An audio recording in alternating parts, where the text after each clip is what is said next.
दोस्तों, जरा सोचो, रात के आसमान में एक नया चमकता हुआ तारा दिखाई दे जो पहले कभी नहीं था। यह दृश्य कितना अद्भुत और रहस्यमय हो सकता है ना?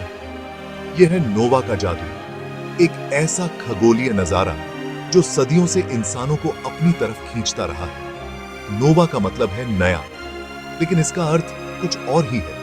नोवा किसी नए तारे का जन्म नहीं है, जैसा कि नाम से लग सकता है, बल्कि ये एक मौजूदा तारे का विस्फोट है।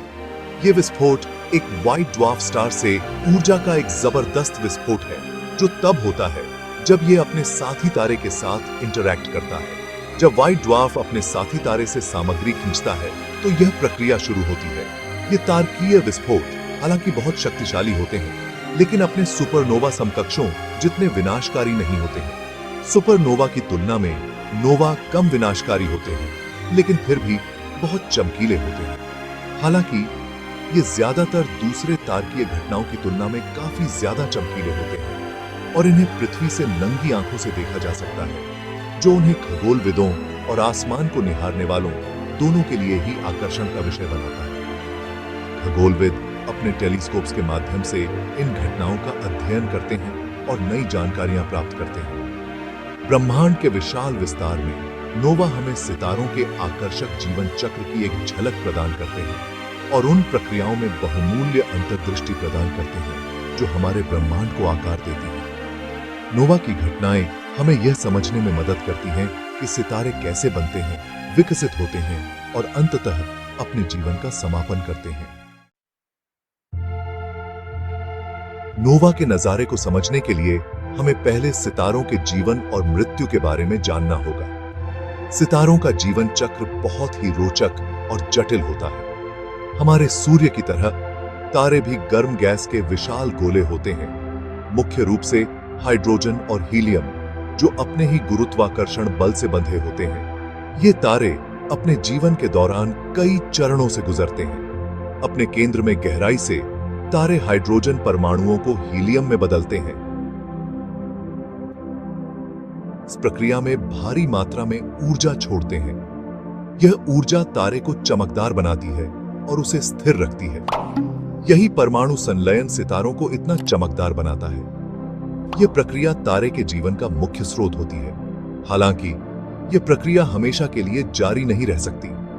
समय के साथ तारे का हाइड्रोजन ईंधन समाप्त होने लगता है। जैसे जैसे एक तारा बूढ़ा होता जाता है, यह धीरे धीरे अपने हाइड्रोजन ईंधन को खत्म कर देता है। यह एक महत्वपूर्ण मोड़ होता है। जब ऐसा होता है तो कोर सिकुड़ता है और गर्म हो जाता है, जिससे तारे की बाहरी परतें काफी फैल जाती हैं, जिससे यह एक लाल विशालकाय तारा बन जाता है। यह विस्तार तारे के जीवन के अंतिम चरणों में से एक है।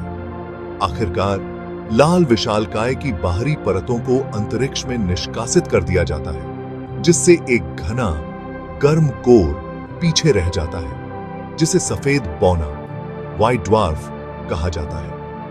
यह सफेद बौना तारे के जीवन का अंतिम अवशेष होता है। अब एक सफेद बौने तारे की कल्पना करो, जो किसी दूसरे तारे के बेहद करीब है, जैसे कि वे एक दूसरे के चारों ओर नृत्य कर रहे हों। एक बाइनरी सिस्टम जहां दो तारे एक दूसरे के चारों ओर गुरुत्वाकर्षण नृत्य में बंद हैं।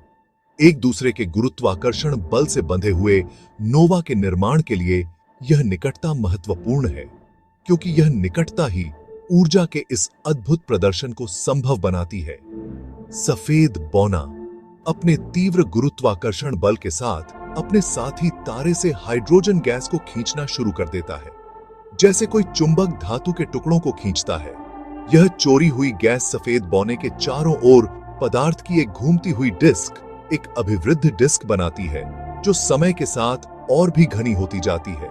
जैसे जैसे सफेद बौने की सतह पर अधिक से अधिक हाइड्रोजन जमा होता जाता है, इस परत के आधार पर दबाव और तापमान नाटकीय रूप से बढ़ता जाता है, जैसे किसी प्रेशर कुकर में भाप का दबाव बढ़ता है।